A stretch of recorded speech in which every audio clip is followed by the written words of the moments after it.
Nobody saw his hand move 1 second.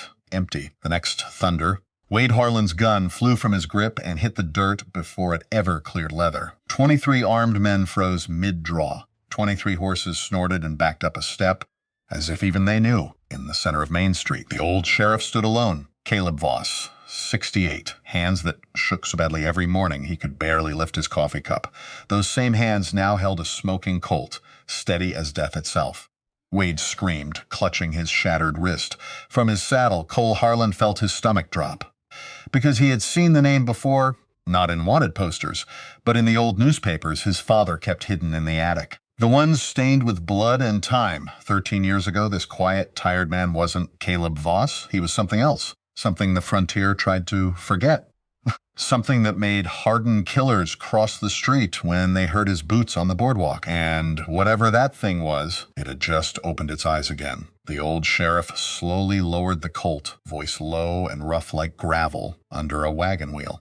"Boys," he said quietly, almost gently, "you should stayed away from Redemption Creek." Then he smiled. Small, tired, and terrifying, because the last time Caleb Voss smiled like that, 47 men never made it home.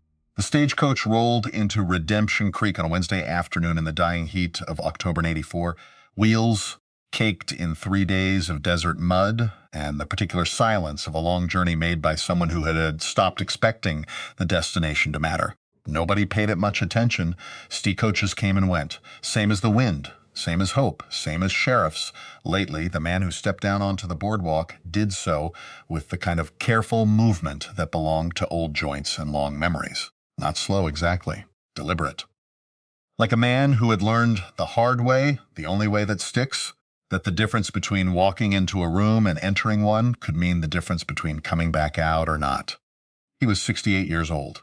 He looked it. Gray at the temples, gray in the 3-day stubble that hadn't quite decided whether it was a beard or just exhaustion made visible. A black coat that had been good once, years ago, in a different life.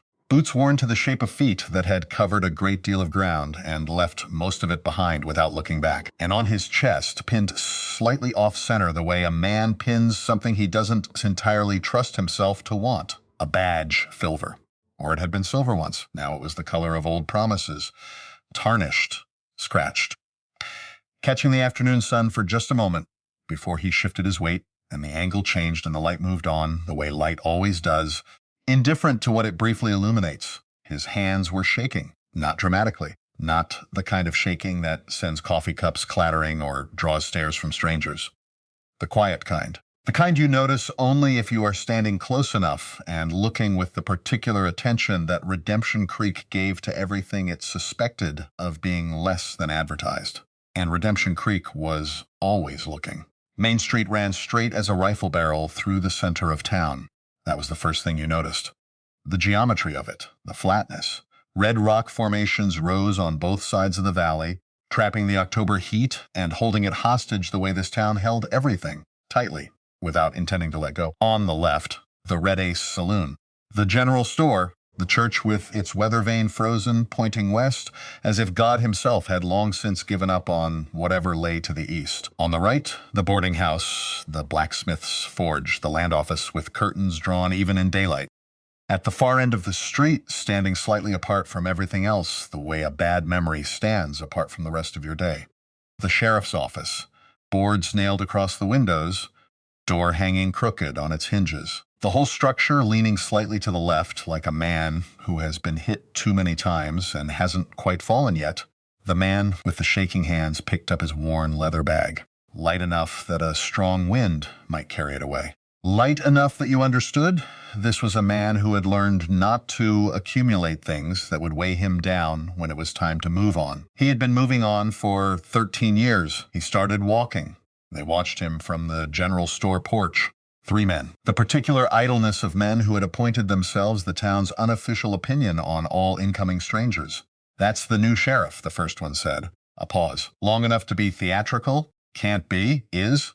Hell." The third man just shook his head and went back to whittling something that would never be finished. That was the particular art form of Redemption Creek. Lately, starting things, not finishing them. Getting very good at the pause between intention and follow-through. The man with the badge did not acknowledge any of them, did not slow, did not look up. He walked past the blacksmith's forge where a big man was working iron, hammer rising and falling in steady rhythm. The man looked up, met the new sheriff's eyes for exactly 1 second, then went back to his work without a word. No welcome, no warning, just the ring of metal on metal and the smell of heat. Past the boarding house, where a woman stood in the doorway, 50-something, gray hair pulled back with the efficiency of someone who didn't have time for vanity. Arms crossed, eyes that had written 100 obituaries in their time and were already composing another. She watched the old man walk past, did not call out, did not look away either, past the Red Ace Saloon, where piano music leaked through the batwing doors along with cigarette smoke and the sound of men who had stopped pretending they were somewhere else. The sheriff's office at the end of the street. He stood in front of it for a moment, set down his bag. Then he pulled the boards off the windows one by one. The nails shrieked as they came free from wood that had gone soft with months of neglect. His hands shook with each board, worse maybe than before. He did not stop, did not rest, did not acknowledge the shaking any more than you acknowledge rain when you are already standing in it. When the last board came free, he pushed the door open. Inside, the smell of mice and mildew and time. A desk overturned, a chair broken at the back leg, a gun rack on the wall, empty, the mounts still there, the weapons long gone. The cell in the back corner had bars, but its door swung freely on hinges that had rusted into what looked like a permanent invitation. The man stood in the doorway for a long moment, just breathing. Then he set his bag down, took off his coat, rolled up his sleeves, and began. By the time the sun dropped toward the red rock horizon, he had righted the desk, swept the floor clean, borrowed a chair from the boarding house, and placed it at precisely the angle that let him see the door, the window, and the cell in the same glance without moving his head.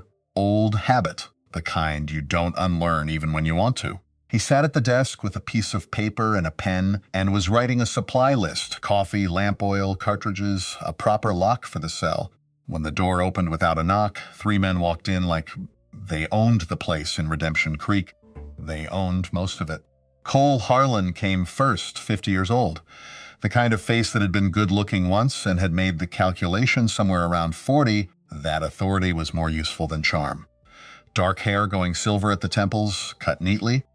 A coat that cost more than most men in this town made in a month. Eyes the color of deep water, the kind that looks calm because nothing moves on the surface, not because nothing moves underneath, behind him.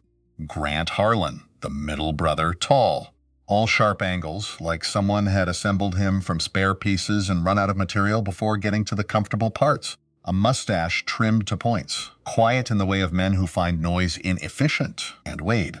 The youngest, built like something compressed, wide through the shoulders, thick through the neck, with hands that looked designed for breaking things, and a scar along his left cheek that told you at least one thing had broken back.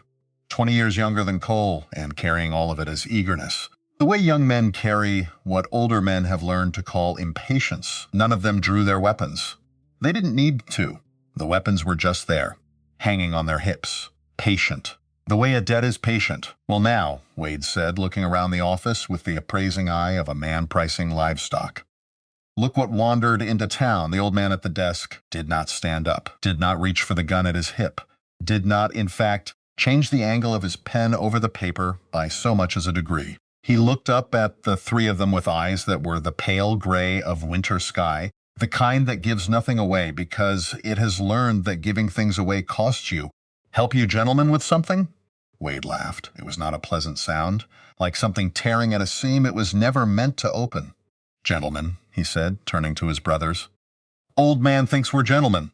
Grant smiled. The smile of a man who has already decided the outcome and is simply waiting for the other party to catch up.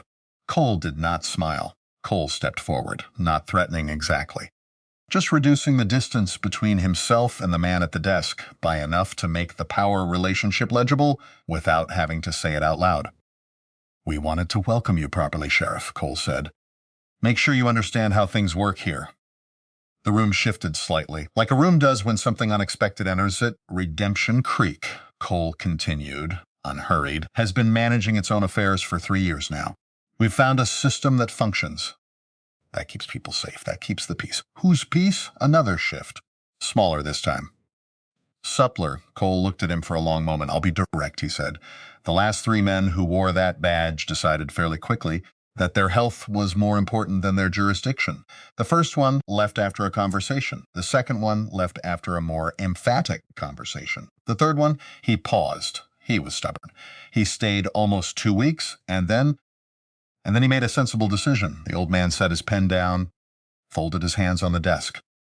The shaking was visible if you were looking.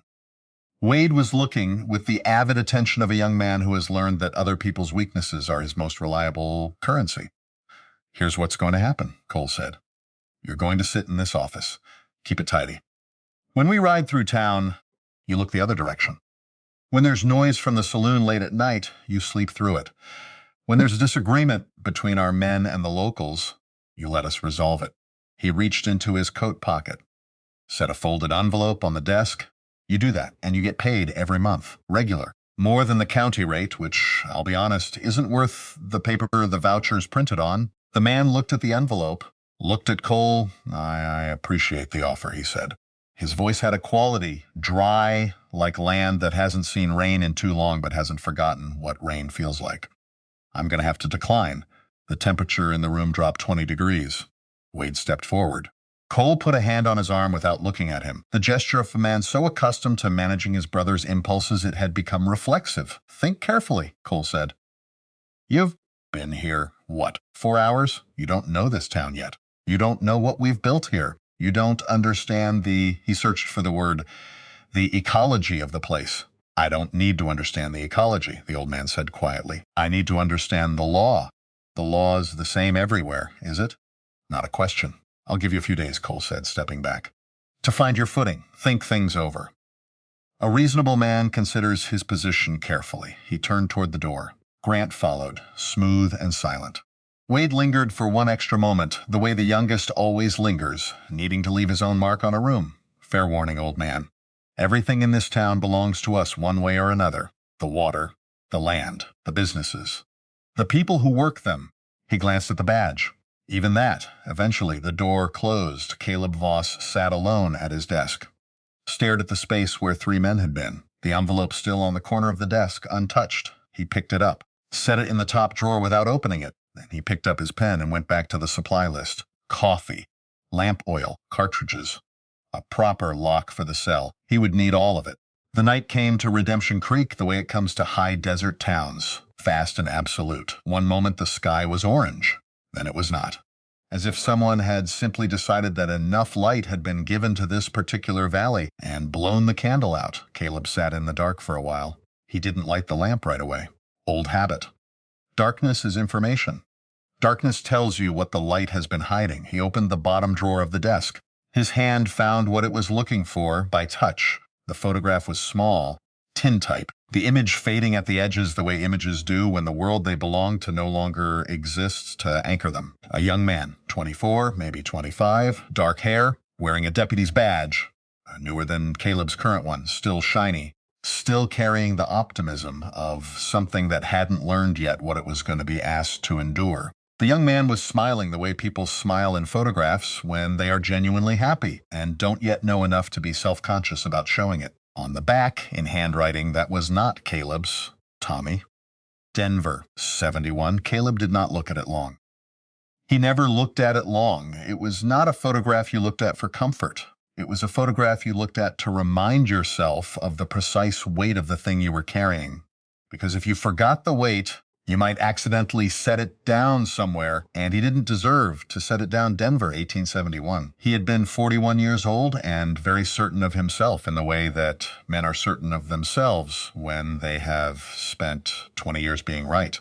He had tracked a three-man gang to a warehouse at the edge of the city. His deputy, Tommy, 24, 2 months on the job, practically vibrating with the eagerness of someone who has just discovered what they were meant to do, had been waiting outside with strict orders. Stay here. Cover the back. Do not come in under any circumstances.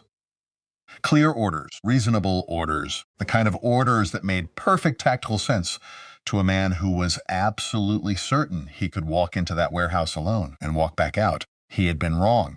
Not wrong about his ability, wrong about the fourth man he hadn't known about, wrong about the angle of the room, Wrong about the half second between when he registered the threat and when the shot that was meant for him found Tommy instead. Tommy, who had heard the first gunshot from outside and had come in anyway, orders or not. Because Tommy was 24 years old and he loved his brother, and no order on earth was going to make him stand outside while his brother was in trouble. Wrong about so many things. The hand that had drawn faster than any man in 3 territories. The hand that had never shaken once in 20 years. That hand took Tommy and held him while the light went out and Denver faded and the warehouse smelled like gunpowder and the cold of a floor that had already absorbed too much. The shaking started the next morning 13 years ago. Caleb folded the photograph, put it back in the drawer, lit the lamp, and went back to the supply list because there was work to do, and grief was not a reason to stop doing it. Grief had never been a reason to stop doing it. Grief was just the company you kept while you did the work. The lamp burned through the first hour of night. Nobody came. Then, a knock, not the door is optional knock of the Harlan brothers. A real knock. The kind that waits for permission. Come in. Her name was Nora Aldine. She was 55 years old, which she wore the way women wear age when they have spent it on things that mattered. Not with apology, not with the frantic energy of someone trying to claw back what's gone, but with the authority of someone who has survived enough to know the difference between what is worth worrying about and what is not. Gray hair, pulled back efficiently without ornament. Brown eyes that had seen enough to sort quickly. This face said assessing, even at rest. She was carrying 2 tin cups of coffee. Nora Aldine, she said. I run the boarding house. You took a room earlier. I did. Thank you. Coffee's better than whatever you've got here, which appears to be nothing. She set 1 cup on the desk. Did not wait to be invited. Pulled the borrowed chair to the opposite side of the desk and sat down. Caleb looked at her. She looked at him. The Harlans came by, she said. Not a question, they did. And you're still here. I'm still here, she nodded once. The nod of a woman who had predicted this and wasn't sure yet whether to be relieved or worried.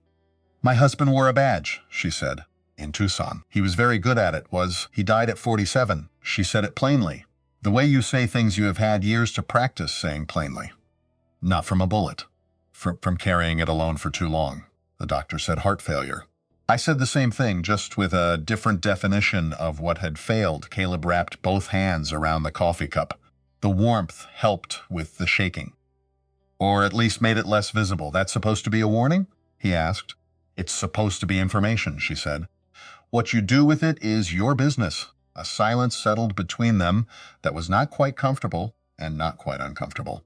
The silence of 2 people who have both had years of practice sitting in rooms where the things that most need saying are the things most difficult to say. Why haven't you left? Caleb asked. 3 years of this. You could have gone somewhere easier. Nora looked at him steadily. Because somebody has to stay, she said. And because I'm not going to let them take the last thing my husband believed in, which was that this town was worth something, and sell it off for water rights and a deed. She stood up. Breakfast is at 6. Don't be late. I only make eggs once. She left. Caleb held the coffee cup for a long time after she was gone. Morning came with dust in the air and a sky the blue of high desert at dawn. The kind that exists nowhere else and never lasts longer than 20 minutes before the heat bleaches it back to white. He had work to do, the hinge on the office door. The hole in the roof where someone had apparently put his fist through the plaster and nobody had considered patching it. The gun rack needed oil. Small things.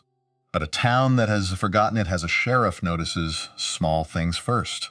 He was on the porch, oiling the door hinge when he saw it. A horse, Wade Harlan's horse, gray with a white blaze, saddled and tied. Not at the hitching post. Not even close to the hitching post.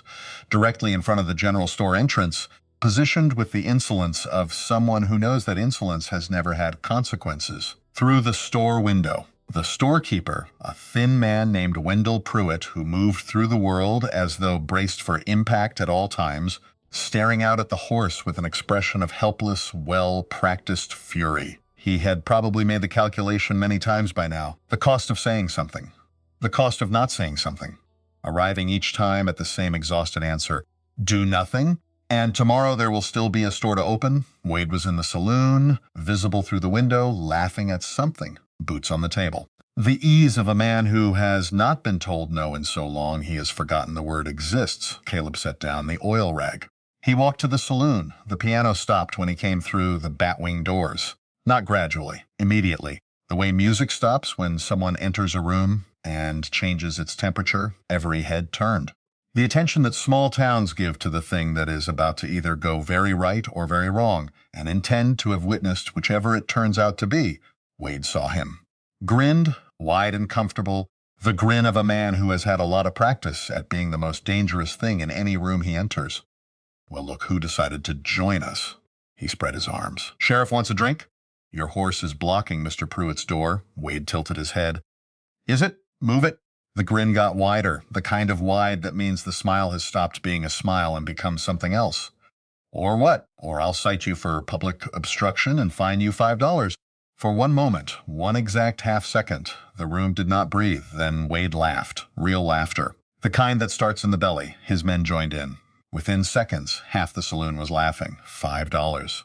The old man with the shaking hands and the dented badge was going to fine Wade Harlan $5. Wade stood up, younger by 25 years, broader by 30 pounds of muscle, taller by 3 inches. He wore all of it the way men wear physical advantages, like a coat they never take off. He walked toward Caleb, slowly, the walk of a man not in a hurry, because being in a hurry implies the outcome is uncertain. He stopped close. Close enough that Caleb could smell the whiskey on his breath and the leather of his coat and the particular scent of a young man who has never once had to wonder whether he was going to win. He looked down, and then he did what he had been doing to people in this town for 3 years. The small, specific cruelty that was always about more than the act itself, always about what it meant, what it established. What it reminded everyone in the room of regarding who exactly they were dealing with. He spat on Caleb's boot. The room went completely silent. Caleb looked down at his boot, looked up at Wade. And here is what he did not do. He did not flinch, did not redden, did not reach for his gun, did not step back, did not perform the particular collapse that Wade Harlan had watched every other man in this room perform when subjected to this exact moment of reckoning. He reached up and unpinned his badge, held it up, let the morning light coming through the saloon windows catch it, then set it carefully on the bar beside him. What are you? Wade started. Caleb hit him, not a haymaker. Not a wild swing. A short, precise jab that caught Wade on the jaw and snapped his head back hard enough that the room heard it. Wade stumbled, more from the shock than the pain, because the shock was complete and the pain had not yet registered. And in the gap between those two things, Caleb hit him again, solar plexus this time. The air left Wade Harlan's lungs in a sound the saloon would remember for quite some time. Wade reached for his gun. Caleb caught his wrist. Twisted, the twist of a man who has done this motion so many times it has become something between habit and geometry. Something popped. Wade screamed, actually screamed, high and airless, which would have been more embarrassing if he'd had the presence of mind to be embarrassed.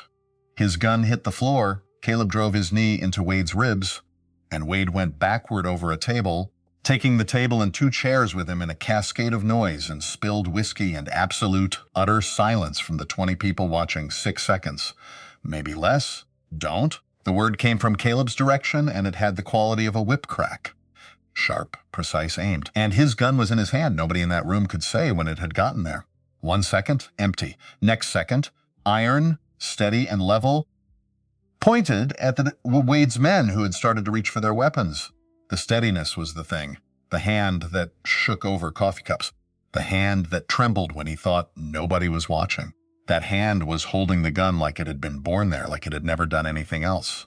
Like trembling was a thing Caleb Voss only did when he wasn't in the process of being exactly what he was. Put him back, he said. All of them. Now. Wade's men looked at Wade on the floor, cradling his wrist, trying to breathe. Then they looked at each other. Then slowly, with the careful movements of men who have suddenly done a great deal of very rapid arithmetic, they put their guns back. Caleb walked to the bar, picked up his badge, pinned it back on. Then he crouched down next to Wade and said, very quietly, your horse, move it. Now. Wade looked up at him with eyes that had gone from mocking to something else entirely. The look of a man who has just discovered that the person he dismissed was something he had never actually encountered before, and is in the process of recalibrating everything he thought he knew. You're dead, Wade breathed. You know that. You're a dead man, maybe Caleb said. But right now, I'm a dead man who just put you on the floor in front of your crew. So move the horse before I find something else to break. He walked out behind him. Silence. Then, from somewhere sort of in the back of the room, quickly suppressed, laughter. Just one short sound, but enough. Word moved through Redemption Creek the way fire moves through dry grass in October. The new sheriff broke Wade Harlan's wrist, put him down in 6 seconds flat, drew iron so fast nobody saw him do it. By noon, the whole town knew. By evening, the Harlan Ranch knew. By the time dark settled over the valley, Redemption Creek was doing something it had not done in 3 years. Whispering with something other than fear, Caleb sat in his office and cleaned his gun. His hands were shaking again, worse than usual. The thing that made them still, whatever cold mechanical place he went to when it became necessary, had retreated back to wherever it lived. And in its absence, everything came back. The shaking, the headache, the weight. He was on the third pass with the cleaning cloth when the knock came. Real knock. Waiting kind, come in. Thaddeus Rowe was the first through the door. Big man. The kind of big that comes from years at a forge, not bulk exactly, but density, like something compressed. Weathered face, dark skin, eyes that moved steadily and missed nothing. He had a hat in his hands and he was turning it in a slow circle, the way men do when they are about to say something they have not entirely decided to say yet, behind him, for others. The storekeeper, thin as a question mark, wearing the expression of a man who has spent years apologizing for his own presence and has recently begun to consider whether this was a sound strategy, Drum Briggs, the man who knew the land. He had the look of someone who had spent so much time outdoors that the outdoors had simply moved in, settled into the lines of his face, the permanent squint around his eyes. Silas Holt, the town's accountant. Spectacles. Nervous energy. The tension of a man whose entire understanding of the world is based on things adding up correctly and who has been watching things refuse to add up for 3 years. And, in the back, Birch Calla, 23 years old. Baby-faced in the way of young men who will look young for the next 20 years and then suddenly look old. Dark eyes. A Colt revolver on his hip that was clearly his father's, slightly too large for him, worn in places that didn't match where Birch's hand fell naturally. He was holding himself with the brace of someone who has committed to something and is hoping the commitment looks more certain than it feels. Caleb looked at him and stopped because the angle of the jaw, the way he held his head slightly down and looked up from under it, the stillness of someone sitting with an emotion too large to show. Tommy, not literally, not the ghost of him, not a vision. Just a young man who happened to arrange his features in a pattern that Caleb's memory recognized before his rational mind could intervene. He looked away, looked at Thaddeus, evening, Mr. Rowe, evening, Sheriff. Thaddeus kept turning the hat. What you did today? That took something. It needed doing. Been a long time since anything that needed doing got done in this town. He set the hat on the desk, a gesture of decision. We want to help. The room settled into quiet. This isn't your fight, Caleb said. The hell it isn't, Thaddeus said it without heat. Flat, like a man stating a geographical fact. This is our town, our homes, our families. 3 years we've been letting them take pieces of it. That's 3 years of our fight, Sheriff. We've just been losing it without anyone to stand with. Silas Holt pushed his spectacles up. I can organize resources, inventory, supplies, records. Someone needs to keep track of what we have and what we need. I'm not a fighting man, but I understand systems. I know every trail in and out of this valley, Drum Briggs said. Every approach, every ambush point. If they're planning something, I can tell you what direction it's coming from. Wendell Pruitt cleared his throat, said nothing then. I have a rifle. I'm not fast, but I can hit what I'm aiming at when I'm standing still. From the back, Birch Calla said quietly. My father taught me to shoot before he died. I'm not. He stopped. Started again. I'm not fast or anything. But I won't run. Caleb looked at each of them in turn, saw the fear in their eyes. He would have been worried if he hadn't seen it. Afraid men who still showed up were more reliable than brave men who hadn't thought it through yet. He looked at Birch last. He wanted to say, go home. You're too young. I have seen what happens to young men who follow people like me into rooms they shouldn't enter. He wanted to say, I have been carrying the weight of a decision like this for 13 years, and I would very much prefer not to acquire more weight. He wanted to say a great many things. From the doorway, he hadn't heard her come in, which was unusual because he heard most things. Nora Aldine stood in the shadows. She had not said a word. She simply looked at Caleb, and when his eyes found hers, She gave a single small nod, not encouragement exactly. More like, you already know what you're going to do. Stop making them wait for you to admit it. All right, Caleb said. The room exhaled, but we do this by the law, not by anger, not by fear, not by whatever the Harlans have made this town feel for 3 years. We enforce the law. That's all. We do that and nothing more. He looked around at them, and if I tell any of you to get down, you get down. If I tell you to fall back, you fall back. We clear? Nods, slow. Then steadier. Good. Go home, get some sleep. Come morning, we figure out what we're up against. They filed out. Thaddeus last, pausing at the door. For what it's worth, Sheriff. I'm glad you're here. Town forgot what it felt like to have somebody on its side. He left. Caleb sat alone in the lamplight. His hands shook. His head ached with the persistence of a headache that knows it is not going to be reasoned with. He looked at the ceiling for a while. At the patched hole in the plaster, he had fixed it that afternoon. Small thing. But it had been broken, and now it wasn't. And he thought about Tommy. He thought about Birch Callah's eyes. He thought about a boarding house doorway where a woman had handed him coffee and said, somebody has to stay. He picked up his pen, went back to the supply list. Coffee, lamp oil, cartridges, a proper lock for the cell, enough lumber for reinforcing the office windows, a second chair for when people came to sit down, because apparently people were going to come and sit down. Outside, Redemption Creek went about the business of an October night.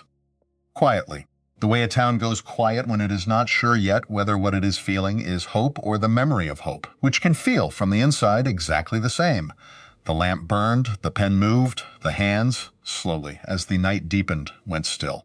The days after the saloon had a texture to them, not peace, not exactly. More like the held breath before a storm that hasn't decided yet whether to arrive or simply threaten. The sky over Redemption Creek stayed clear. The Harlans stayed at their ranch.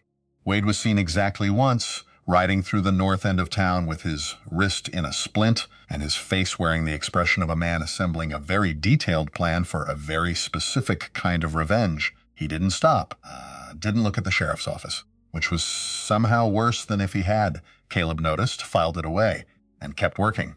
He drilled them every morning behind the livery stable, where the red rock wall on the north side caught the sound and held it, kept it from carrying all the way to wherever Harlaneers might be listening. 6 bottles on the fence at 50 feet, then 60, then from behind cover, then moving.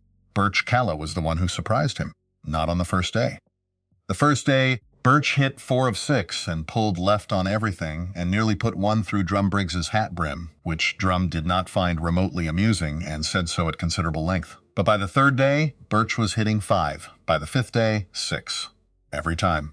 And he had stopped pulling left because he had figured out on his own, without being told, that the problem was in the breath, not the hand. That you fire in the stillness between exhale and the next inhale, that the body knows how to be calm. You just have to stop fighting it. Caleb watched him do this and felt the thing in his chest that he had specifically told himself he was not going to feel because Birch was 23 and eager. And learning fast, and Tommy had been 24 and eager. And learned fast, stop it. Not the same. Not even close to the same, except the way Birch held a gun when he forgot to be self-conscious about it. Relaxed, wrist loose, not gripping the future that hard. That was Tommy down to the bone. Stop it. We're pulling right now, Caleb said, because Birch had started pulling right on the far targets, I know. I'm working on it. Work faster. Birch looked at him. Not offended. Just steady. Yes, sir. Caleb walked away before his face could do something he'd have to explain. Nora watched all of this from the boarding house porch every morning with a cup of coffee and the expression of a woman who has opinions and has decided, for the moment, to keep them internal. On the 6th morning, she brought a second cup out and set it on the railing beside her. Left it there without saying anything. Caleb came up from the livery at the end of the session, saw it, sat down on the porch step, and picked it up.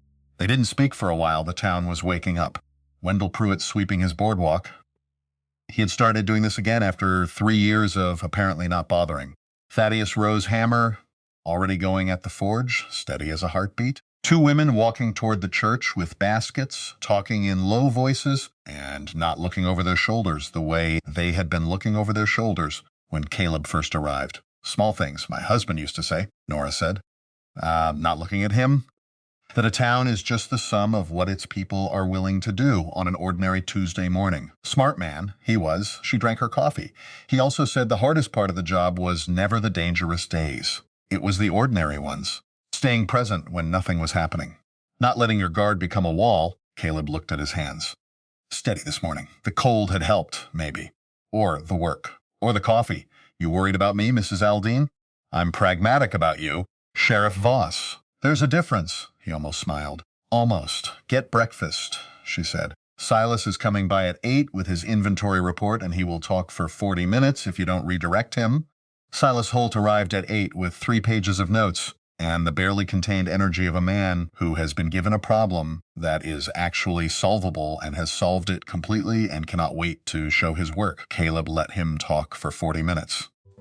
It was worth it. Because what Silas had built in the back room of the general store with Wendell Pruitt's nervous cooperation and a ledger borrowed from the land office was a complete picture of what Redemption Creek actually had versus what it had been told it had, which were very different things. Food supplies for 2 weeks if everyone pulled in. Water access from 3 separate wells, 2 of which the Harlans technically held the rights to, but had not physically secured, meaning they were accessible for now. Ammunition, not enough, but not nothing. And Silas pushed his spectacles up with one finger and said this with the tone of a man presenting his finest work.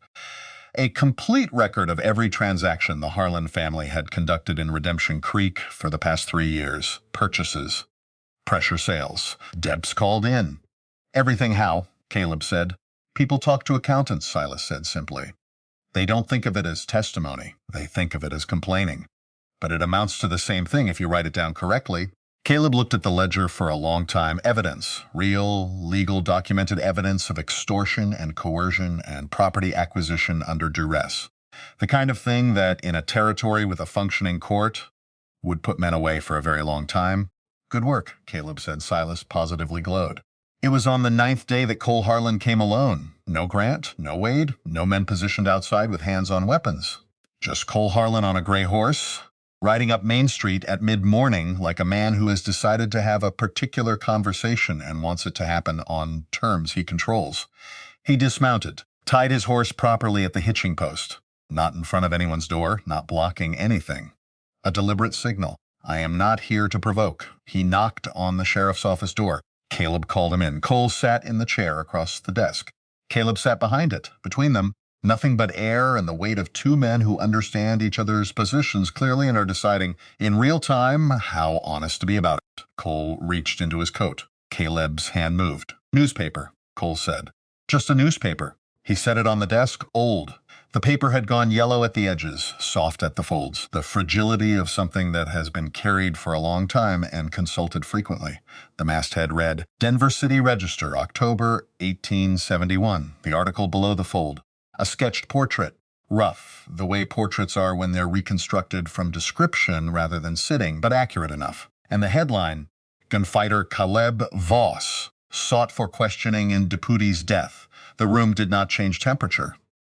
Caleb did not move. His hands rested flat on the desk, and they were still completely, absolutely still, in the way they only got still when a particular part of him had taken over from the part that trembled. Took me 2 months to find it, Cole said. Sent away for the Denver archives. Did you? I know who you are. Cole said it without emphasis. A statement of fact, not a weapon, not yet.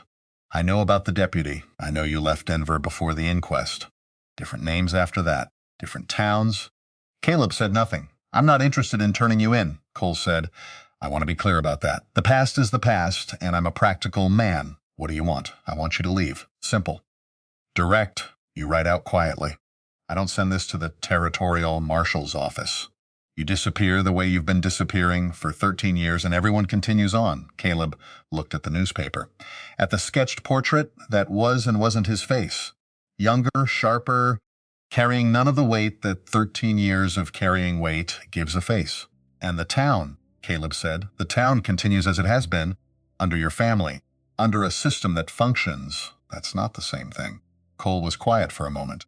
The quiet of a man deciding how much to say. And then, because Cole Harlan was above everything else, a man who had gotten very comfortable with the belief that outcomes were already decided, which made him careless in specific ways. He kept talking. You are one man with a troubled history, operating in a county that hasn't had a working court circuit in 2 years. Even if you built a case, and I know about Silas Holt's ledger, by the way, even then, who do you send it to? Our associates in Santa Fe have been managing this territory's political relationships for some time. The judge who covers this circuit has dinner with our lawyers quarterly. He said it the way you say something when you want the other person to understand the full dimensions of the wall they're facing. And in doing so, because he was comfortable, because he was certain, because he had been the largest thing in this room for so long that he had forgotten rooms could contain things larger than him, he kept going. The water rights alone represent interests that go back to the territorial capital. What we're doing here is one part of a much larger reorganization of land and resource management across 7 counties. Redemption Creek is, he searched for the word, a link in a chain. Remove one link and the chain adjusts. You cannot fight the chain. Voss, you can only decide how much damage you want to absorb before you accept that. 7 counties, not one town. 7 not the Harlan brothers operating independently, a structure. An organized, financed, politically connected structure that had been buying up water and land across the territory for years, using small-town intimidation as a tool while the real machinery ran quietly above it. Cole leaned back. The comfortable lean of a man who has made his point. Ride out, he said again. Take the practical option. Caleb looked at him for a long time. No, he said. Cole smoothed his coat. He had expected this answer. You could see that he had expected it, had prepared for it, and had already moved past it to the next phase of his plan. At the door, he paused. And here is the thing that Caleb would turn over in his mind later. In the dark, alone with his lamp and his supply lists and the photograph in the bottom drawer, Cole said, I don't want more people dead, Voss. I mean that. Not a threat, not a performance. Just a statement from a man who was, underneath everything, more complicated than a simple villain. Which was, in its own way, the most dangerous kind. Then stop, Caleb said. Right now. All of it. Cole left Caleb sat alone and looked at the newspaper. Then he folded it, put it in the bottom drawer. Behind the photograph, Anne picked up his pen. 3 nights later, the fires started. Not 1. 3. Simultaneous. Timed the Aldridge farm on the eastern approach, the McCrae storage barn on the north road, and the feed shed behind the church, the one the congregation had been using to store supplies for 3 families who had already lost property to Harlan pressure sales. The church bell started ringing before the second fire was fully lit. Caleb was out of his office and moving before the third peal. By the time they reached the Aldridge farm, the house was beyond saving. The family, husband, wife, 3 children, a grandmother who moved with a cane and the dignity of a woman who had survived things you couldn't see just by looking, were standing in the yard watching their life go orange and then black and then ash. Caleb stood in the heat of it. Who? Mr. Aldridge was a small man made smaller by what he was watching. 6 of them came about an hour back, said it was a warning, said if the town didn't, he stopped, steadied himself, didn't remove the sheriff, more would burn. Which direction did they ride?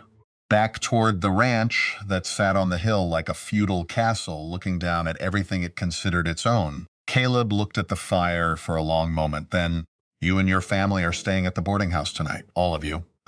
Nora has the room we can't afford. Nobody's asking you to afford it. This happened because of me. The town makes it right.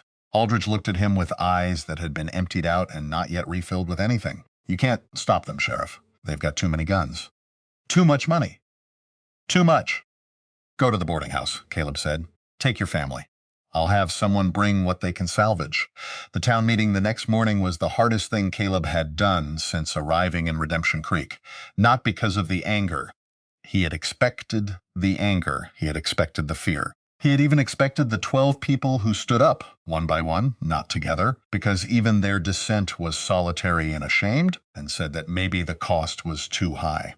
That maybe one sheriff wasn't worth 3 families' farms. That maybe. He let them say it because they were not wrong. They were afraid, which was not the same as being wrong.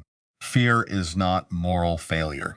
Fear is just information about what you have to lose. It was Nora who stood up. She didn't raise her hand. Didn't wait to be recognized. Just stood up from her chair in the second row and turned to face the room. Not the front, not Caleb, the room, and said, my husband wore a badge in Tucson. He did it alone for 6 years. He died at 47 because nobody stood with him, and the weight of it ground him down until his heart gave out. The room was very quiet. I watched that happen, she said. I watched a good man disappear one piece at a time because he thought asking for help was weakness, and the town thought giving it was somebody else's job. A pause. I am not going to watch it happen again. Not here. Not to this man. She sat down.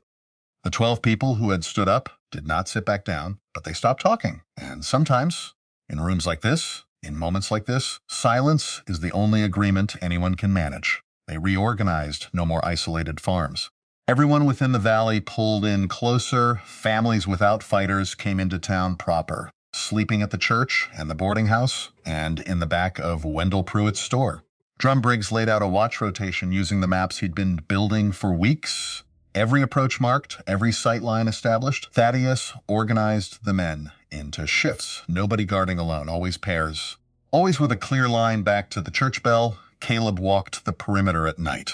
Alone, not because he preferred it, because the night, the silence of it, the quality of desert darkness that exists nowhere else on Earth, the cold that came in hard after the heat released, gave him space to think without performing the thinking for an audience. He thought about Cole's words. 7 counties, a structure, a chain. He thought about the newspaper in the bottom drawer. He thought about what it meant to be one old man with a troubled history in the middle of something this large. He thought about Tommy. He thought about Birch.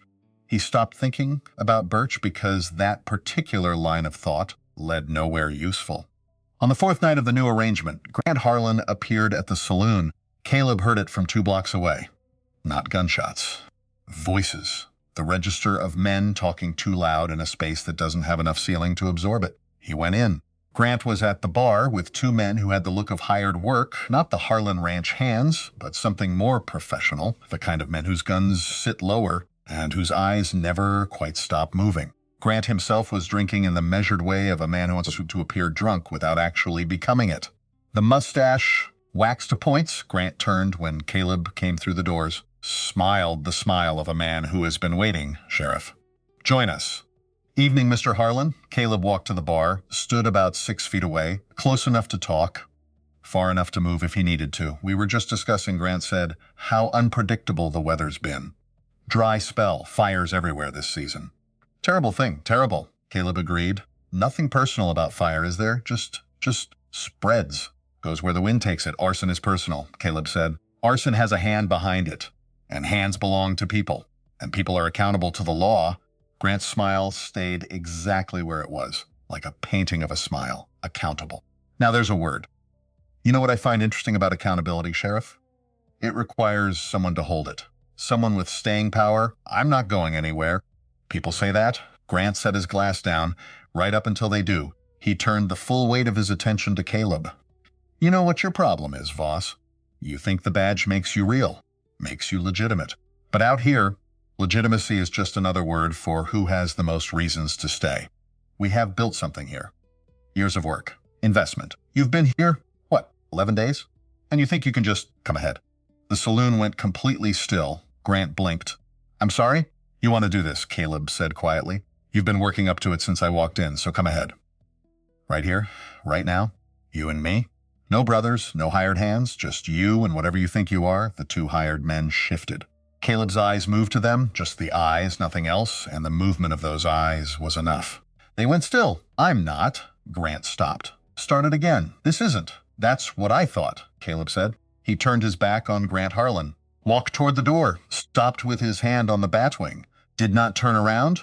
Whoever set those fires, he said to the room, is going to be held accountable. If any of you saw anything at all, my door is open. He left behind him. Grant's fist hit the bar. A glass broke, but no boots followed him out. No gunshots, just the sound of a man who had been outplayed and hadn't found a way to do it back yet. Caleb made it half a block. Then he stopped, put one hand on the wall of the land office and breathed. His hands were shaking so badly he could feel it in his wrists, in his elbows. The cold, mechanical ghost of who he used to be had retreated again and left everything it had been holding in its wake. Stupid. That had been stupid. Turning his back on a man like Grant. In a room with hired guns, but it had worked. And in the game he was playing, the game of making the Harlans uncertain, off balance, unable to find solid ground, working once was sometimes all you needed. He pushed off the wall, kept walking. His hands did not steady until he was back at the office. Thaddeus found him there an hour later, heard about the saloon. Word travels. Always does.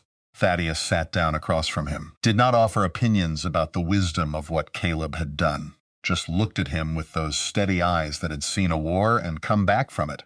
"Can I ask you something?" Thaddeus said. "Depends. Who are you, really?" Caleb looked at him. "Not asking for a name," Thaddeus said. "I'm asking because I've seen men who could shoot, men who were fast, men who were hard, and they all had a quality about them, like they were performing it, showing you the thing they wanted you to see." He paused. "You don't do that. When you move the way you moved in that saloon, you're not showing anybody anything. You're just doing it. Like breathing. Like it costs you nothing. It costs. I know. I can see it costs." "That's what I mean." Thaddeus was quiet a moment. "I served in the war. Saw men like you. Men who could cross a field under fire without flinching. Not because they weren't afraid, but because they'd been in enough fields. Fear was still there, just not the one in charge anymore." Caleb looked at his hands, said nothing for a long time. Then, "I was a different person once. A long time ago. Did things I believed in, things I'm not proud of. Wore a badge in places that make this look like a church social. And then," he stopped. "Denver," Thaddeus said quietly. "Denver, not a question." Thaddeus did not push further. Just acknowledged it the way men acknowledge things they understand without needing the words. "Whatever you were," he said finally, "is what this town needs right now. The rest of it." He stood up, picked up his hat. "That's between you and whatever you make peace with in the dark." He left. Caleb sat alone. He did not open the bottom drawer. He sat with it for a long time instead, the weight of it, the shape of it. Tommy's face and Birch's face, and the newspaper folded behind the photograph, and he let himself feel it, the way you let yourself feel a wound when you know that ignoring it is the thing that gets infected. Then he blew out the lamp and went to sleep. The morning it happened started like any other, cold clear.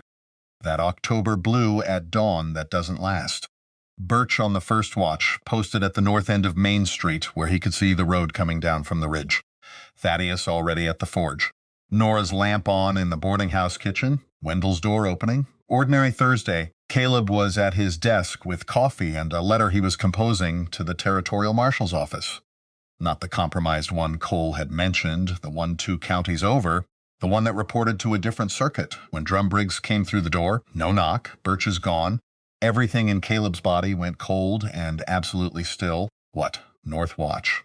He was there at 4:30. He's not there now.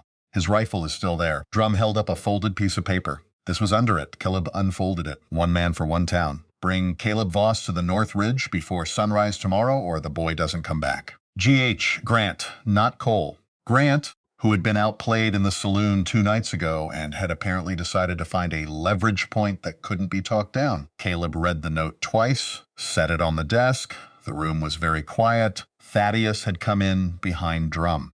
He stood in the doorway and said nothing because he was reading Caleb's face, and what he read there told him to wait. Caleb looked at his hands, flat on the desk. Completely still, not the good kind of still. The kind that comes just before something breaks. He's 23 years old with his father's gun on his hip and eyes that angle down and come up from under and look just exactly like, "Stop it right now. Think." Except he couldn't quite think past the image of Birch Calla with his hands tied, somewhere on the North Ridge where the Red Rock formations trapped the cold at night, and you could hear a shot for 5 miles, and nobody would know whose it was. Think. Grant wanted Caleb. Alive.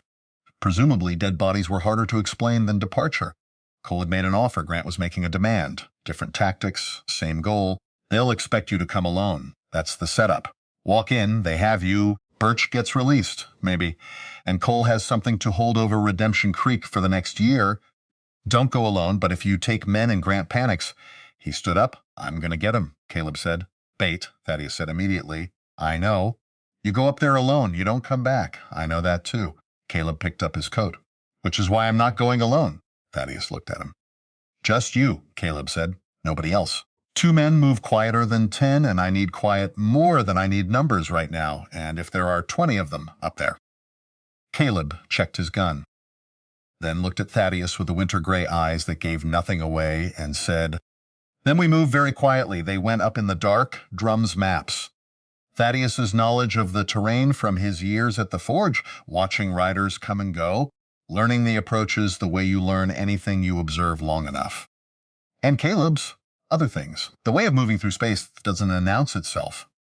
That finds shadow by instinct, that knows where a man would position himself if he were watching a trail, and goes around it. The North Ridge was 3 miles from town. Red rock and scrub brush, and the cold that sat in the formations like something that had been living there long before people arrived and intended to go on living there long after. They found the camp by the smell of it. Wood smoke, coffee. Men who didn't expect visitors and therefore hadn't worried about what their camp smelled like. 4 men, just 4. Grant Harlan. 2 hired hands, and Birch tied to a rock formation with his wrists bound in front of him, sitting on the ground with his knees up and his head down, but breathing, moving. Alive, Caleb studied the camp for 2 full minutes. Then he looked at Thaddeus and held up 2 fingers. Pointed left, pointed himself right. Thaddeus nodded once. They separated. What happened in that camp on the North Ridge in the last hour before dawn was something Birch Calla would spend a long time trying to describe and never quite getting right. He had been sitting against the rock for hours, cold and angry and more afraid than he wanted to admit, and working very hard on not showing any of it. The 2 hired men were at the fire. Grant was pacing, waiting then. 1 hired man went down. Didn't make a sound, just down. The other one turned, and Thaddeus Rowe came out of the dark, like something the dark had assembled specifically for this purpose, and that man went down too, and then Caleb was just there, between Grant and Birch, where he had not been a second before. Grant spun, reached for his gun. Caleb's hand moved. Grant's gun was in Caleb's hand. Not his own gun, Grant's gun, taken from Grant's holster in the moment between reaching and arriving, with a speed that did not seem like speed, because speed implies you can track the movement, and this was not trackable. This was just before and after, empty and then not. And the thing that Birch saw in that moment, the thing that scared him in a way that the ropes and the cold and the waiting had not scared him, was Caleb's face. Blank, not angry, not afraid, not even particularly present. The eyes, the same eyes that were pale and tired and sometimes full of something sad at the breakfast table, were empty. Cold, operating on a frequency that had nothing to do with the ordinary transactions of human feeling. Like looking at a man who had stepped out of himself and left something else in charge, something very good at this, something that had been very good at this for a very long time. Grant stared at his own gun pointing at him from 3 feet away and said nothing. On the ground, Caleb said, "Hands where I can see them." Grant went to the ground. Caleb crossed to Birch. Cut the ropes with a knife that appeared from somewhere. His hands, the hands that shook over coffee cups, were absolutely perfectly still. Birch looked at him. Caleb looked back. For one moment, just one, something moved in Caleb's face, like a door opening a crack and then closing. And then the blank was back, and he said, very quietly, "Can you walk?" Yes, then walk. They brought Grant Harlan back to the sheriff's office at Redemption Creek as the sun was rising, locked him in the cell.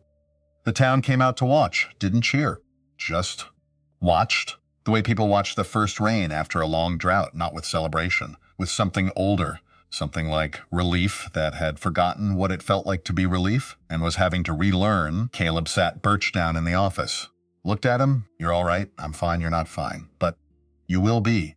Birch looked at him, at the hands that were resting still on the desk, at the face that had come back to itself, tired and lined and carrying its weight from wherever it had been on the ridge. "What are you?" Birch said, not accusatory, just honest. The kind of question a young man asks when the world has just rearranged itself around a piece of information he didn't have before. Caleb was quiet for a moment. "Right now," he said. "Finally, I'm the person who brought you home." Birch looked at him for a long moment. "Okay," he said. And somehow, the way young men sometimes do, with the grace of people who haven't yet learned to make everything complicated, he let it be enough, for now. The cell held Grant Harlan through the day and into the night. He did not speak. Ate the food Nora sent over. Sat with his back against the wall and the look of a man running calculations in his head that were not coming out in his favor. Cole came at noon. Alone. No weapons. He stood on the porch of the sheriff's office and said to the closed door, "I want to talk." Caleb opened the door. Cole looked past him at Grant in the cell. "He made a decision I didn't authorize," Cole said. "He's your brother. He's my responsibility." "Yes." Cole came inside, stood in the middle of the office. Did not look for a chair. What do you want? Same thing I've wanted since I got here. You stop. You face what you've done. The law sorts it out. That's not a realistic. It's the only offer I have. Cole looked at him for a long time. The calculation in those deep water eyes. Running, measuring, weighing, my brothers, he said finally, are part of what I'm talking about. Cole looked at Grant in the cell. At his younger brother, sitting against the wall of a cell in a town they had spent 3 years treating like their personal property, staring at the floor with the look of a man who has run very far and arrived somewhere he didn't plan to be. Something moved across Cole Harlan's face. Not quite guilt, something older than guilt. The expression of a man who has been building something for a long time and has just seen clearly and probably for the first time what it actually is. I'll think about it, he said. Think fast, Caleb said, because when this goes the other direction, and it will go the other direction, there won't be any offers on the table. Cole left. The office held the silence of a man who has just reached the edge of something and is looking down. That night, Caleb sat alone in the lamplight. The supply list was long since finished. He was writing the letter to the marshal's office, the third draft, this one cleaner, with Silas Holt's ledger figures incorporated, with dates and names, and the legal language that Caleb had absorbed over 20 years of being on both sides of it. His hands were shaking, the good kind of shaking this time. The kind that comes after the cold recedes and the human comes back and takes stock of what the cold has been doing in its absence. He thought about the North Ridge, about Grant's gun peering in his hand before his mind had finished deciding to take it, about Birch's face, not the fear, but what came after the fear. The young man sitting in this very chair an hour ago saying, okay, with the simplicity of someone who has decided to trust. He thought about Tommy. He thought about how Tommy would have sat in that chair, whether Tommy would have said the same thing. Whether he would have deserved it. He opened the bottom drawer, left the photograph where it was. Just opened the drawer and left it open for a while. Let the air in. Then he closed it, picked up the pen. Kept writing outside. Redemption Creek breathed in the dark. The watch was rotating. The church bell was quiet. Somewhere on the North Road, a coyote called once and was answered by silence. The storm that had been gathering since the day a stagecoach rolled into this valley was almost here. Caleb could feel it in the trembling of his hands, in the weight of what was coming. In the clarity that settles over a man who has been running for 13 years and has somewhere between a saloon and a North Ridge and a cup of coffee on a boarding house porch, quietly, without ceremony, stopped. He was still here, still writing. Still the person whose name was on that badge. For now, that was enough to go on. The silence lasted 3 days, 3 days where Redemption Creek held its breath and the sun rose and set over red rock formations that had witnessed 100 years of human beings making decisions they couldn't take back. 3 days where Grant Harlan sat in the cell and ate Nora's food and said nothing. 3 days where Cole Harlan did not appear on Main Street, and the ranch on the North Hill sat quiet and watchful as a held fist. Caleb knew better than to trust it. He had lived through too many silences like this one. The kind that aren't peace, the kind that are just the pause between a man deciding and a man acting. And in that pause, if you were paying attention, if you had spent enough years learning what paying attention actually meant, you could feel the weight of what was coming shifting underground, moving toward the surface, getting ready. So he prepared, and he kept preparing. Birch was at the range every morning, 6 o'clock, before the town was fully awake. Just him and the bottles and the quality of early light that made everything look like it might still be negotiable. He hit 10 out of 10 now, had been hitting 10 out of 10 for 4 days running, had stopped announcing it because he understood, without being told, that announcing it was the wrong kind of attention to pay to a thing you needed to be able to do under pressure without thinking about it. Caleb watched him from the fence line, watched him reload without looking at his hands, watched him move between positions the way they drilled, low, efficient, no wasted motion. The Colt that had been his father's and too large for him somehow fit now, or he had grown into it. Hard to say which had changed, 23 years old. And every morning Caleb had to remind himself, firmly, without negotiation, that this was Birch Calla, not Tommy Voss, and that the only thing they had in common was the angle of a jaw and a way of holding still that meant something was happening internally that the face wasn't showing. Different person. Different story. Different ending. Pleads. Different ending. You're good, Caleb said on the morning of the third day. Birch looked at him, surprised not by the words but by the fact of them. Caleb did not often say things like that. Not easily, not without it costing him something visible. Thank you, sir. Don't get comfortable with it. No, sir. A pause. When they come, Caleb said, you're on the roof of Wendell's store. High ground. Clear sight lines down Main Street. You don't move from that position. You don't come down. You don't. He stopped. Birch was looking at him steadily, not challenging, just looking. With those eyes that saw more than a 23-year-old should have learned yet to see. I'm not going to do something stupid, Birch said. I know what you're worried about. Birch? I know about Tommy. The name landed in the morning air and stayed there. Caleb went still. Nora told me, Birch said. Not the details, just that you'd lost someone young, someone you felt responsible for. He looked at the fence, the bottles, his gun, then back. I'm not him, Sheriff. I know I'm not him, and you're not responsible for me. Caleb looked at this young man for a long time, said nothing, because there was nothing to say that wouldn't either be a lie or an excavation of something that needed to stay sealed for about 3 more days. Until this was over. Until there was space to set things down that had been carried too long. Roof of Wendell's store, he said. Don't move. Yes, sir. One of Drum Briggs's lookouts arrived on horseback on the afternoon of the third day. Young, hard-ridden, horse-blown rider, not much better. He pulled up in front of the sheriff's office and said he'd come from the north, from a vantage point on the ridge 2 miles out, where Drum had posted a watch and told him to count. He counted. 23, the rider said, maybe more. They started moving about an hour ago, south.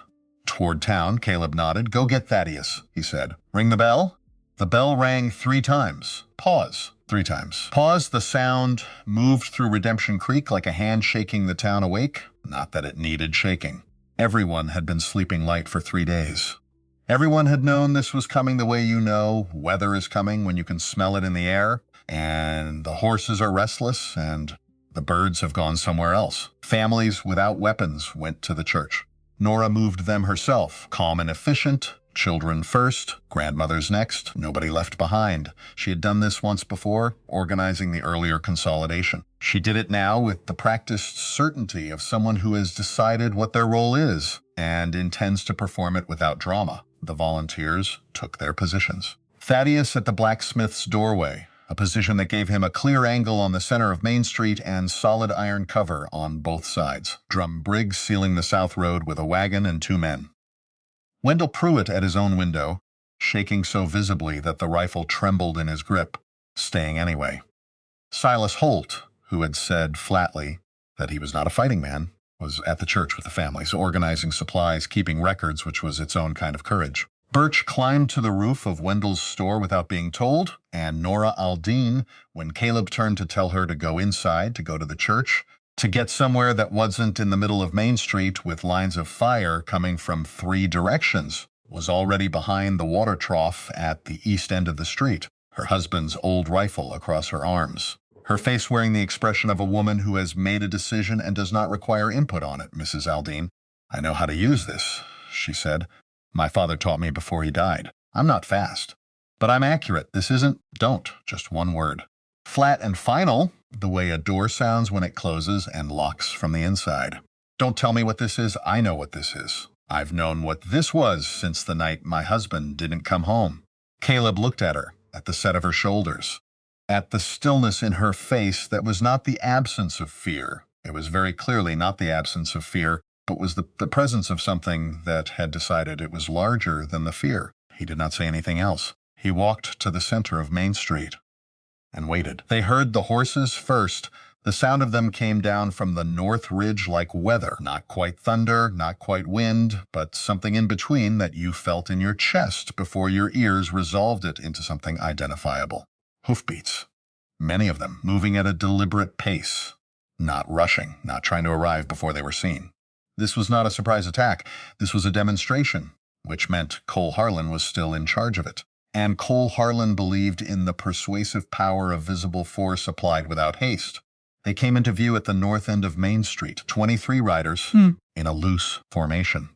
The Harlan brothers at the front, Cole in the center, Grant on his left, released from the cell 2 days ago, per Caleb's calculation that holding him served less purpose then letting Cole see what was happening and make a real choice. Wade on the right, with his wrist still splinted and his jaw still carrying the set of a man who has not forgiven and does not intend to. Behind them, hired men, not ranch hands, the real kind. The kind whose eyes swept the street with the professional attention of people conducting a threat assessment. And behind them, two men Caleb did not recognize. Older, better dressed than the rest. Sitting their horses with the stillness of men who are not accustomed to being in the field and are here to witness rather than participate, Santa Fe. Had to be. The structure behind the structure. Come to watch their investment be protected, or to assess the damage. The riders stopped 40 feet from where Caleb stood 40 feet.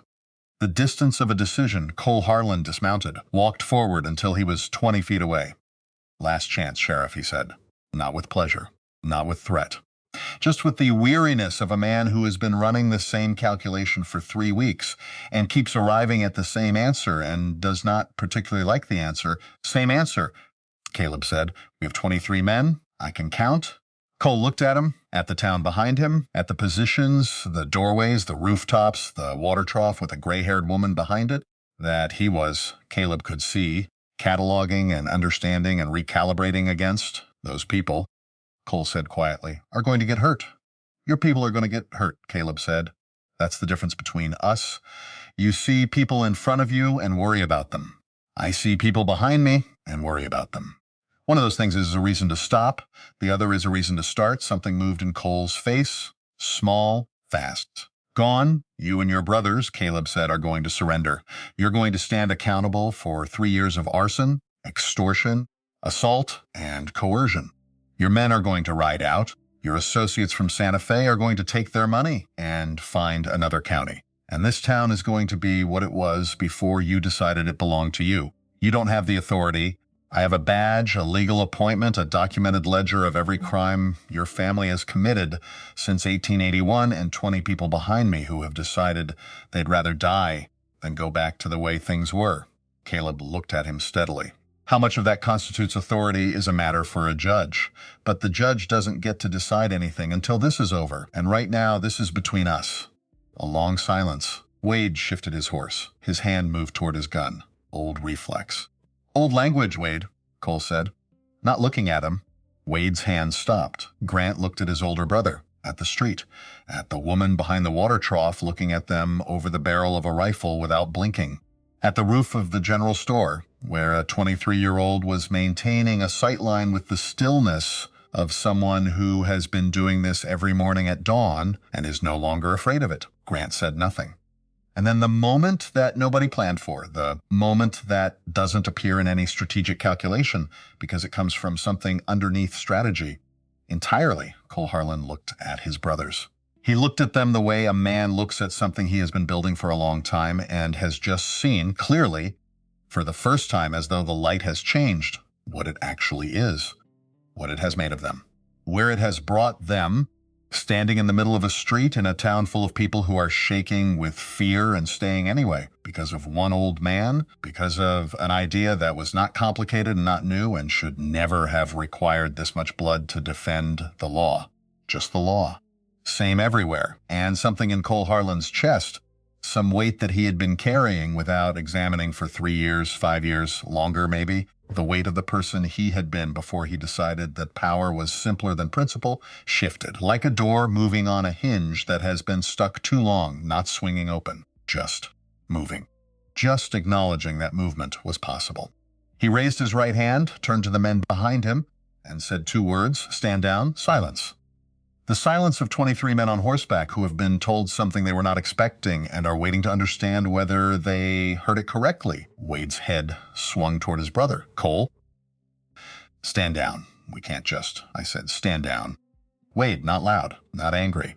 The voice of the oldest brother who has, in this moment, remembered what that means. Not the authority of money or threat.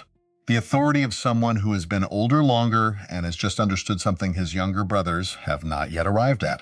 Wade stared at him, the rage in his face, genuine, hot, the fury of a young man who has organized his identity around, never backing down, struggled against something older. Habit, blood, the lifetime of following his brother's lead before the money came in and everything got complicated. His hand moved away from his gun. Grant said nothing, had been saying nothing for minutes. But he exhaled slow and long, and the tension went out of his shoulders like something being set down. Cole turned to face Caleb. "I want terms," he said. "You'll get them, my brothers. Are part of this." "Yes." Cole looked at the ground for a moment, then up.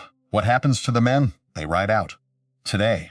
Far enough that they're not your problem and not mine. If I see any of them in this territory in 6 months, I treat it differently, and us, you answer for what you did, in a court, with a judge." With Silas Holt's ledger as evidence, Caleb paused. "The outcome is not in my hands. But the process will be legal and it will be fair." "Which is more than you gave this town." Cole Harlan stood in the middle of Main Street in Redemption Creek, New Mexico territory, in October of 1884, and made the calculation he had been avoiding for 3 years. And then he nodded, once the way a man nods when he has run out of arguments and has arrived, finally and exhaustedly, at the place where the only thing left is to be honest about what he has done. "All right," he said. The hired men rode out within the hour. No ceremony, no confrontation. They came for wages, not causes, and when the wages became complicated, they found, as hired men always find, that their loyalties were more portable than anyone had assumed. The 2 men from Santa Fe departed with them quickly, without speaking to anyone, with the brisk efficiency of people who have suddenly remembered urgent business elsewhere and intend to be very difficult to locate for the foreseeable future. Their departure, quiet as it was, closed the door on the larger structure Cole had described. Without their backing, without their capital and their political connections 2 counties over, the chain Cole had spoken of lost its reach. Redemption Creek would not be the last link that held. It would be the one that broke the chain entirely. The Harlan brothers dismounted, walked into the sheriff's office. Silas Holt arrived 12 minutes later, coat still buttoned wrong from the rush, spectacles slightly askew, 3 pages of documents under his arm, and set up at the desk with the focused energy of a man who has been waiting for this exact moment and intends to be very thorough about it. The documents took 2 hours, everything. The land, the water rights, the businesses that had been acquired through coercion and pressure sales, and debts called in at the precise moment the debtor was most vulnerable, the ranch itself. All of it transferred to a trust administered by a town council. Thaddeus Rowe, Nora Aldine, Wendell Pruitt, Drum Briggs, and Frank Kellner. The school teacher who had been in Redemption Creek longer than anyone and had never been asked to have an opinion about anything until now. Silas's handwriting was very small and very neat and very precise. Every line witnessed. Every signature double verified. When it was done, when the last page was signed and witnessed, and Silas had arranged everything into a stack with the satisfaction of a man who has spent 3 years watching things fail to add up and has finally made them add up, Cole Harlan set the pen down, looked at his hands, then looked at Caleb. "The record in Denver," he said quietly. "The newspaper, that's between you and whatever you do next," Caleb said. "It's not mine to use." Cole studied him. "Why?" "Because it's got nothing to do with Redemption Creek.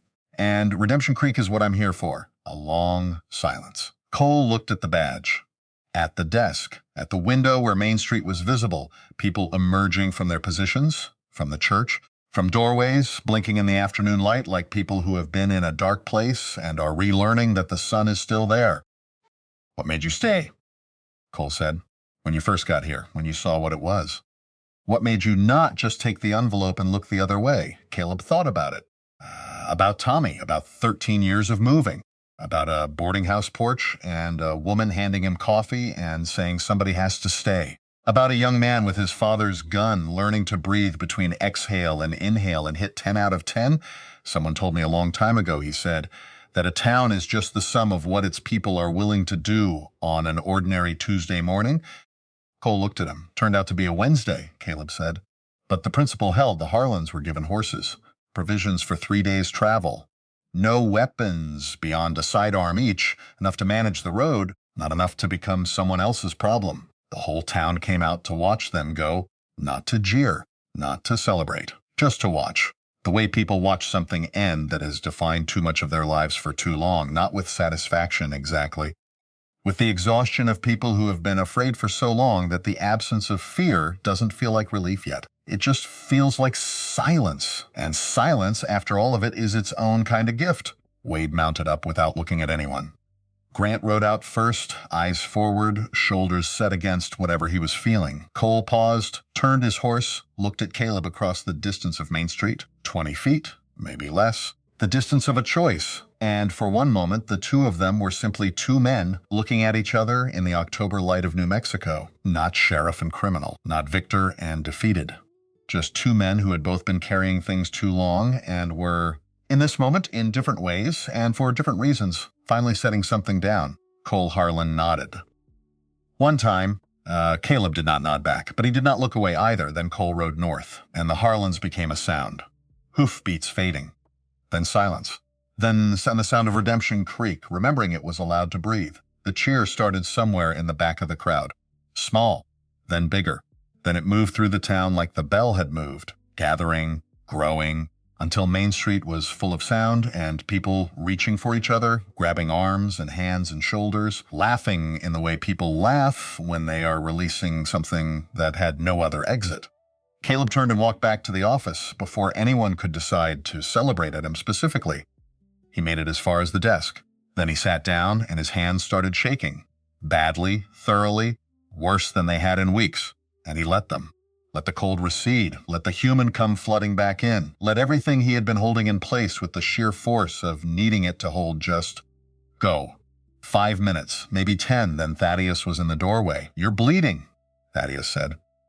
Caleb looked down. His left side, he had not noticed, in the movement and the cold of the afternoon, that at some point a bullet had grazed him. Not deep, not serious, but bleeding with the patient persistence of wounds that have been ignored and resented. "I'm aware," Caleb said. "Nora's going to—" "I know, she's going to say things. I know that too." She did. She changed the bandage with hands that were steady and a voice that was not. Not shaky. Nora Aldine did not do shaky, but carrying something underneath the efficiency. Something that had been very tightly held for several hours and was now being allowed to exist at a slightly reduced level of compression. "This is not serious," she said. "No, but it would have been if it had been 3 inches to the right. Yes.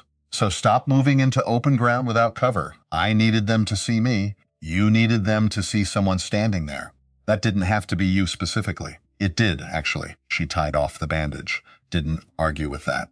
Because they both knew it was true, and arguing with true things was, as far as Nora Aldine was concerned, a waste of time that could be spent on productive work. "There's a letter," Caleb said, "on the desk. From the governor's office." She looked at him. "Chief marshal appointment for the territory. Based in Santa Fe." She said nothing. "More authority, more resources, more everything. And I haven't opened it." Nora looked at him for a long time. The way she looked at things that required assessment rather than reaction. "Why are you telling me?" she asked. "Because you're the person in this town who tells me things I need to hear instead of things I want to hear." She absorbed this. Set down the bandaging materials, folded her hands in her lap with the precision of a woman organizing her thoughts. "Then here's what I need to say," she said.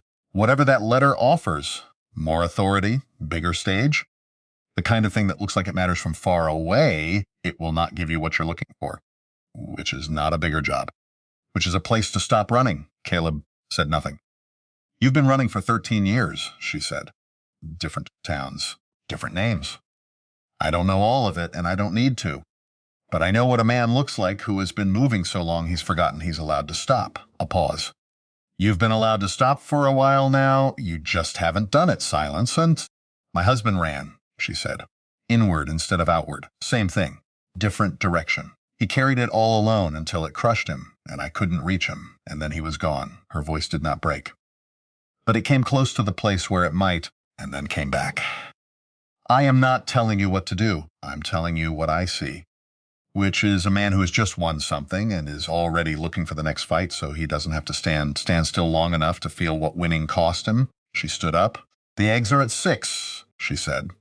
"Don't be late." She left. Caleb sat alone in the lamplight for a long time. Then he reached across the desk, picked up the letter from the governor's office, turned it over in his hands, set it back down, picked it up again, opened it, read it, folded it, picked up a pen, wrote 3 sentences. "Thank you for the offer. I have found a town that requires the kind of law enforcement I am able to provide. I recommend you find someone younger with fewer complications and more ambition." Signed it, set it aside to give to Birch to send in the morning.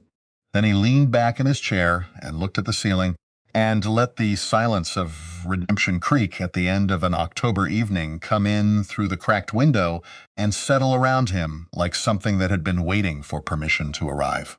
He was still sitting there when Birch knocked. "Come in." Birch came in.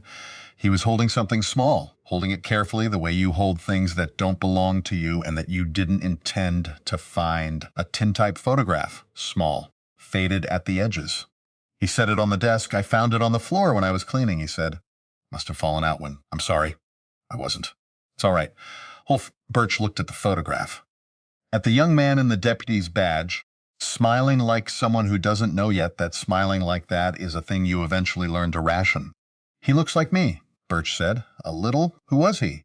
Caleb looked at the photograph for a moment, at Tommy's face, at the badge that was still shiny in the image that had never had time to tarnish, at the smile that had never learned to be careful, and for the first time, the absolute first time in 13 years, he said it, out loud, to another person.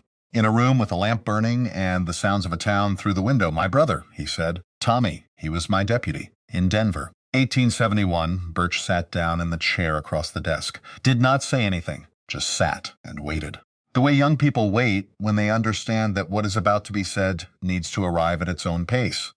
So Caleb told it, not all of it, not every piece, but the shape of it, the warehouse, the order he'd given, the shot that was meant for him, the way Tommy had come in anyway because he was 24 and he loved his brother and no order on earth, the way the floor smelled, the way Denver had felt after, like a city that had been subtracted from, like something had been removed from its center that couldn't be replaced or compensated for, the way the shaking started.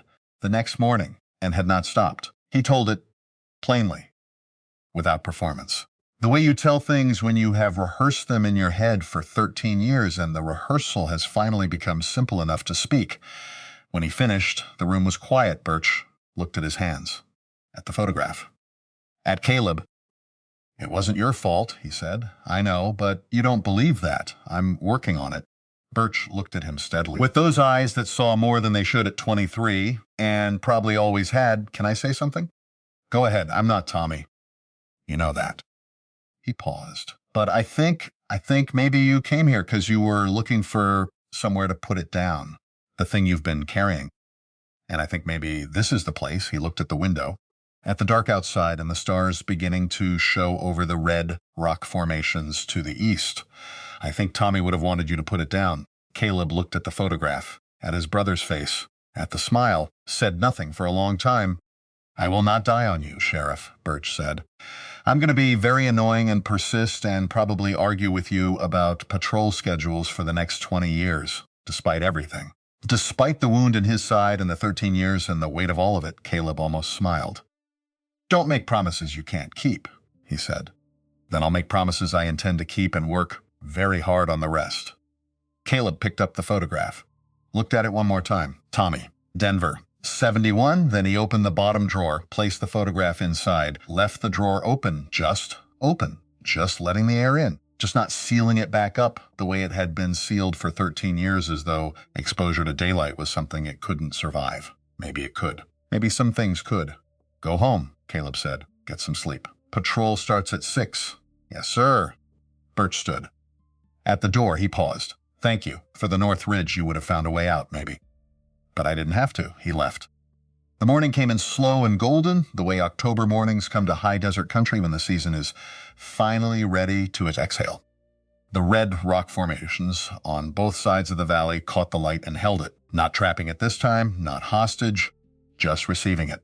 The way things receive what they've been waiting for. Caleb sat on the porch of the boarding house with coffee. The coffee was hot. His hands were wrapped around it, and they were still. Completely, utterly still. Not the cold stillness of the thing that took over when it was necessary. Not the forced stillness of a man trying not to show what he was feeling. Just still, like water after a long wind. Nora came out. She did not say anything about the morning or his health or the bandage or the letter he had apparently already sent Birch to post because it was gone from the desk where she had seen it last night. She simply set a plate of eggs on the railing beside him and pulled the second chair, the one she had added weeks ago, without comment, without ceremony, close to his and sat down. They watched Redemption Creek wake up Thaddeus at the forge.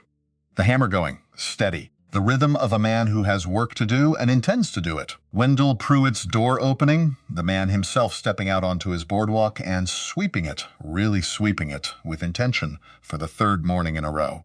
Two women walking toward the church with baskets, talking, not looking over their shoulders, and then running feet small ones.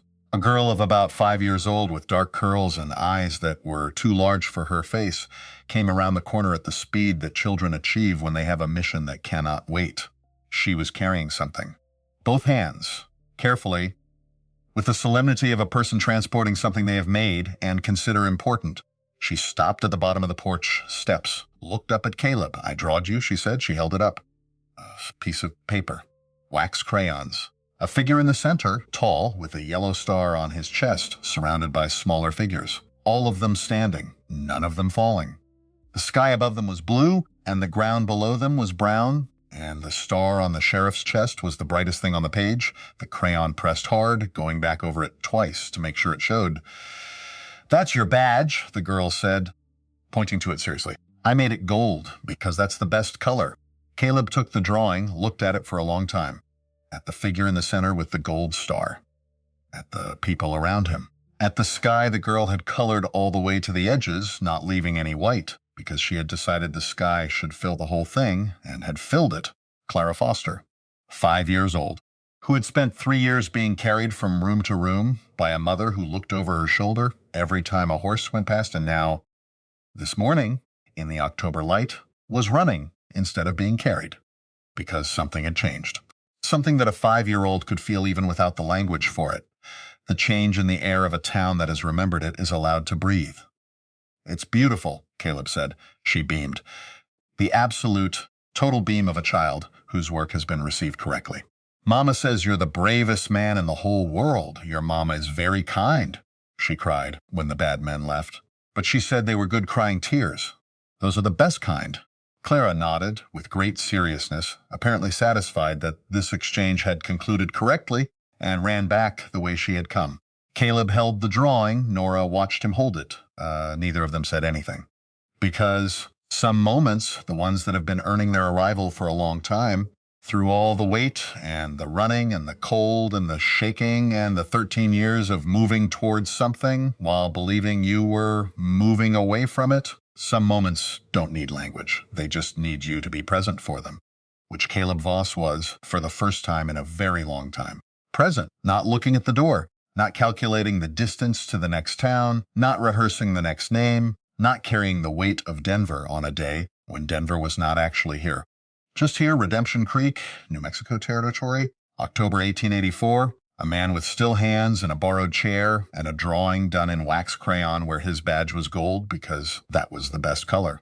The light on the red rock formations shifted as the sun came fully up, changed, opened, went from the fragile blue of early morning into the wide, clear, uncomplicated brightness of a day that intended to be what it was without apology. Somewhere on Main Street, a fiddle started playing, not from the saloon.